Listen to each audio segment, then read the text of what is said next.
Hello friends, welcome to Indian study पर आपका स्वागत है। दोस्तों, आज की इस वीडियो में मैं आप लोगों के लिए हिंदी का टेस्ट लेकर के आया हूं, जो कि आपके आने वाले एग्जाम यूपी पुलिस कांस्टेबल के रिगार्डिंग बेहद इंपॉर्टेंट है। वीडियो को एंड तक जरूर देखिएगा, क्योंकि लास्ट में मैं आपसे क्वेश्चन भी पूछूंगा और उसका आंसर आपको कमेंट बॉक्स में बताना होगा। साथ ही साथ इस वीडियो की पीडीएफ डिस्क्रिप्शन में टेलीग्राम चैनल का लिंक दिया हुआ है, वहां से आप प्राप्त भी कर सकते हैं। तो चलिए दोस्तों, स्टार्ट करते हैं और देख लेते हैं पहला क्वेश्चन। यह कहानी रोचक है। यह विशेषण का कौन सा भेद है, जल्दी बताइए। यह कहानी रोचक है।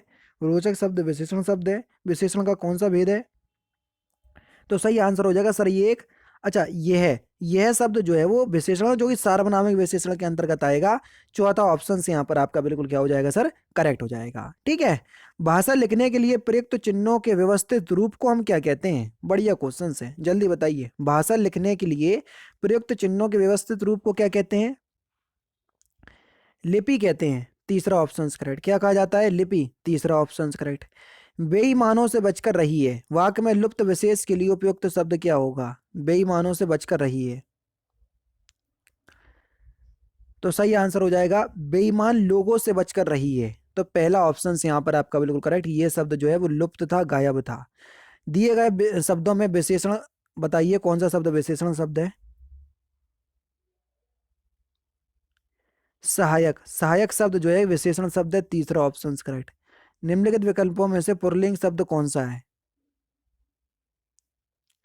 पक्षी। पक्षी शब्द जो है वो एक पुल्लिंग शब्द है। दूसरा ऑप्शन से यहाँ पर आपका बिल्कुल करेक्ट। नेक्स्ट क्वेश्चन से स्टार्ट करने से पहले मैं आपको बता देता हूँ, क्योंकि मैं अनअकैडमी पर बिल्कुल फ्री ऑफ कॉस्ट हिंदी का पूरा थ्योरी वाइज कोर्स करवा रहा हूँ। अगर आप अभी तक नहीं आए हो तो डिस्क्रिप्शन में लिंक है, और अगर आप अनअकैडमी प्लस पर आना चाहते हो और अगर आप मेरी क्लास तक नहीं पहुंच पा रहे हो तो किस तरीके से आपको मेरी क्लास तक पहुंचना है वो मैं आपको बता देता हूँ। दोस्तों, जैसे ही आप अनअकैडमी का लर्निंग ऐप प्ले स्टोर से डाउनलोड करोगे तो आपसे पूछेगा कि आपको कॉम्पिटिटिव एग्जाम की तैयारी करना है या आपको 6 से 12 तक पढ़ना है। तो मैं तो आपसे कहूंगा कि आप कॉम्पिटिटिव एग्जाम की तैयारी करना चाह रहे हैं। ठीक है। आप किसी भी कैटेगरी को सिलेक्ट कर सकते हैं, railway, bank, SSC, UPPSC, BPSC, RPSC, CPSC, कोई भी स्टेट पीसीएस को आप सिलेक्ट कर सकते हैं। जिस भी कैटेगरी को आप सिलेक्ट करना चाहें आप उसको सिलेक्ट कर सकते हैं। ठीक है। जैसे मैं आपको यूपीएससी सीएससी कैटेगरी चूज कर लेता हूं, मैंने चूज कर लिया। हिंदी में मुझे पढ़ना है तो मैंने इसको चूज कर लिया। ठीक है। किस भी एग्जाम के लिए प्रिपरेशन कर रहे हैं, हमने आगे बढ़ गए। ठीक है।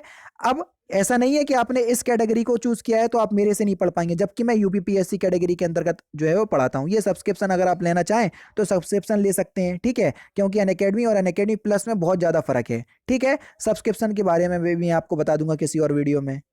तो आपके सामने इस तरीके का इंटरफेस आएगा। ठीक है। तो आपको मेरा नाम सर्च करना है। ठीक है। मेरा नाम क्या है? तारिक सरवर। तारिक सरवर। ठीक है। तारिक सरवर, तो मैं आपको मिल जाऊंगा। देखो, तारिक सरवर, ये मिल गया। ये मैं आपको यूपीपीएससी कैटेगरी के अंदर पढ़ा रहा हूँ। ठीक है। तो जैसे ही आप कोई भी क्लास होगी मेरी, ठीक है, जैसे ही आप किसी भी क्लास पर क्लिक करेंगे तो कोई भी आप मेरी क्लास पर क्लिक कर सकते हैं। मेरी सारी क्लास जो है वो बिल्कुल फ्री ऑफ कॉस्ट होती हैं।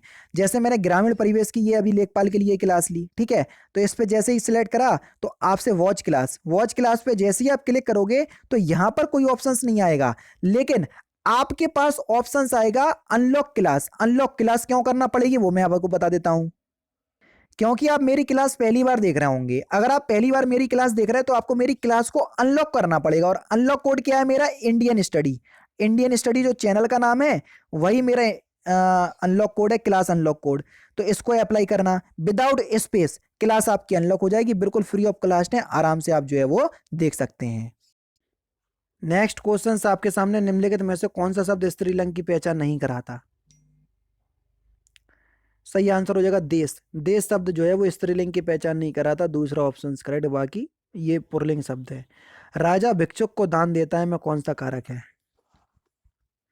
मैंने आपको बताई, जब कोई चीज किसी को दी जाती है और वापस नहीं ली जाती है तो उसमें संप्रदान कारक होता है। तीसरा ऑप्शन करेक्ट। बहू का बहुवचन क्या होगा? बहू का बहुवचन क्या होगा? बहुएं। यानी कि तीसरा ऑप्शन करेक्ट। कल तापमान अधिक होगा, इस वाक्य में काल पहचानिए। तो इस वाक्य में कौन सा काल होगा? भविष्य काल। तीसरा ऑप्शन यहाँ पर आपका बिल्कुल करेक्ट। निम्नलिखित में से कौन सा शब्द जो है वो स्वर नहीं है? बा। बा शब्द जो है वो व्यंजन है ना, सिंपल है। अल्प प्राण ध्वनियां कौन सी हैं? हर वर्ग का पहला, तीसरा और पांचवा व्यंजन। अब देखो पहला, दूसरा और तीसरा आ गया, जो कोई दूसरा महाप्राण है तो ये ऑप्शंस गलत। चा छा जा, झा झा या, ठीक है। तो हर वर्ग का पहला, तीसरा और पांचवा व्यंजन। अब देखना, इसमें पहला व्यंजन चा, चा छा जा, तीसरा व्यंजन झा या, पांचवा व्यंजन तीसरा, पहला तीसरा पांचवा, तो यही हो जाएगा दूसरा ऑप्शन करेक्ट। नासिक व्यंजन आपको बताना है। नासिक व्यंजन कौन से होते हैं? देखो हर वर्ग का जो पांचवा अक्षर होता है या जो पांचवा व्यंजन होता है वो नासिक व्यंजन कहलाता है। जैसे काका गागा अंगा, अंगा जो है वो ये पांचवा व्यंजन है का वर्ग का, तो नासिक व्यंजन कहलाएगा।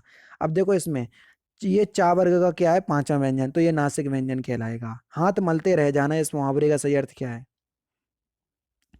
तो सही आंसर हो जाएगा पछताना, दूसरा ऑप्शन करेक्ट। कंगाली में आटा गीला, प्रस्तुत लोकोक्ति का अर्थ निम्नलिखित में से कौन सा विकल्प दर्शाता है?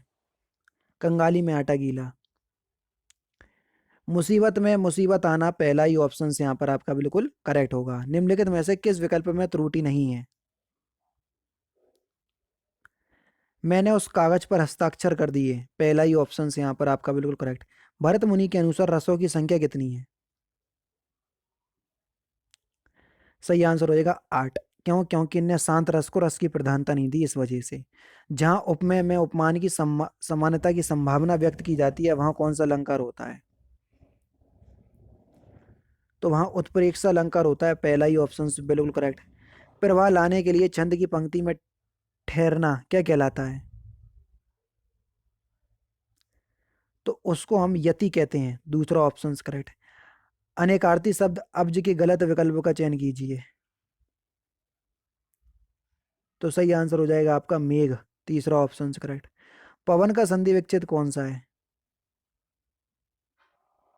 पवन का संधि विच्छेद प प्लस अन, दूसरा ऑप्शन यहाँ पर आपका बिल्कुल क्या हो जाएगा सर? पवन, दूसरा ऑप्शन बिल्कुल करेक्ट हो जाएगा। निम्नलिखित में से तद्भव शब्द आपको पहचानना है, कौन सा तद्भव शब्द है? कांच एक तद्भव शब्द है। अमी का तत्सम शब्द क्या होगा? Simple question. अमी, अमी का तत्सम हो जाएगा अमृत, दूसरा ऑप्शन करेक्ट। सनसनाहट में कौन सा प्रत्यय है? आहट प्रत्यय, चौथा ऑप्शन करेक्ट। पीढ़ी दर पीढ़ी चला आने वाला वाक्यांशों के लिए एक शब्द क्या होगा? तो उसको हम अनव्यागत बोलेंगे, दूसरा ऑप्शन बिल्कुल करेक्ट। नेक्स्ट क्वेश्चन, प्रसारण का विलोम शब्द क्या है? प्रसारण का विलोम शब्द हो जाएगा आकुंचन, तीसरा ऑप्शन बिल्कुल करेक्ट। निम्नलिखित में से कौन सा अज्ञानी का पर्यायवाची नहीं है? भिग अज्ञानी का पर्यायवाची नहीं है, दूसरा ऑप्शन करेक्ट। 95 में कौन सा समास है? बहुब्रीय समास है ना, 5 हैं आनंद जिसके, भगवान का नाम, जितने भी होंगे बहुब्रीय समास में आएंगे। निम्नलिखित में से कौन सा एक गलत कथन है? जो गलत कथन है उसी का चयन करना है। विसर्ग के साथ विसर्ग के मेल से उत्पन्न विकार को विसर्ग संधि कहते हैं, जो कि सरासर गलत है, चौथा ऑप्शन करेक्ट। मैं छुपाना जानता तो मुझे, तो फिलिंदा ब्लैंक्स मुझे फिलिंदा ब्लैंक्स ही समझता। मैं छुपाना जानता तो मित्र मुझे धूर्त ही समझता। तो यहाँ पर तीसरा ऑप्शन करेक्ट आ गया, यहाँ मित्र यहाँ धूर्त। दिए गए विकल्पों में उपार्जित का विलोम शब्द आपको बताना है। उपार्जित का विलोम शब्द क्या होगा? सही आंसर हो जाएगा अनुपार्जित, तीसरा ऑप्शन बिल्कुल करेक्ट। कादम्बरी किस लेखक की रचना है? सिंपल और इंपॉर्टेंट क्वेश्चंस। कादम्बरी सिंपल है, आसानी से बता सकते हैं किसकी है? बाणभट्ट, दूसरा ऑप्शन करेक्ट। कुमार संभव के रचयिता कौन है? कुमार संभव के रचयिता कौन है? सही आंसर हो जाएगा आपका कालिदास, तीसरा ऑप्शन करेक्ट। वर्ष 1973 में साहित्य अकादमी पुरस्कार प्राप्त आलोक पर्व किसकी रचना है? तो ये हजारी प्रसाद द्विवेदी की रचना है, पहला ऑप्शन करेक्ट। देवदास उपन्यास के लेखक कौन है? तो इस क्वेश्चंस का आंसर आप मुझे कमेंट बॉक्स में बताएंगे। तो दोस्तों ये थे 37 हिंदी के इंपॉर्टेंट क्वेश्चंस, जो कि आपके आने वाले एग्जाम यूपी पुलिस कांस्टेबल के रिगार्डिंग जो है वो बहुत ही इंपॉर्टेंट है।